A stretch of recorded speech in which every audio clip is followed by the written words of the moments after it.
Myslím si, že to rozhodnutie malo prísť oveľa skôr.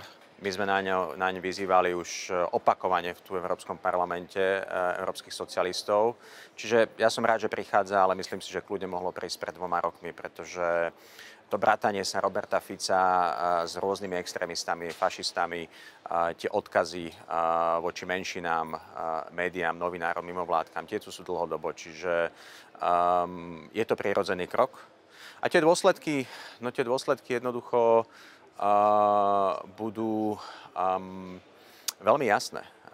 Jednoducho tá vláda, ktorá vzniká na Slovensku, výrazným spôsobom stratí vplyv v európskych inštitúciách. A znamená to v konečnom dôsledku oveľa ťažšie postavenie tu v Európskom parlamente. Znamená to oveľa ťažšie postavenie, povedzme, pri snahe presadiť budúceho člena Európskej komisie po ďalších európskych voľbách.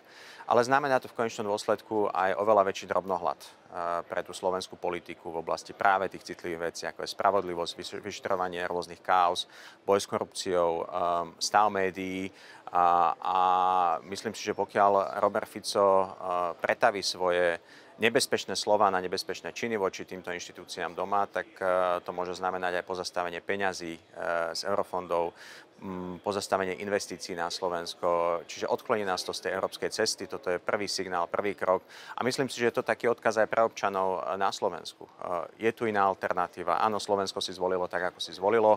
A tá vláda ešte stále môže vykročiť trochu inou cestou, európskou cestou, čiže je to signál pre tú vládu, ale hlavne je to signál pre všetkých ľudí na Slovensku, ktorí chcú mať európsku budúcnosť, že jednoducho tak, ako sa správa Smer a Robert Fico, tak sa nemá správať akákoľvek politická sila, ktorá chce udržať všetky tie výhody nášho členstva v Európskej únii.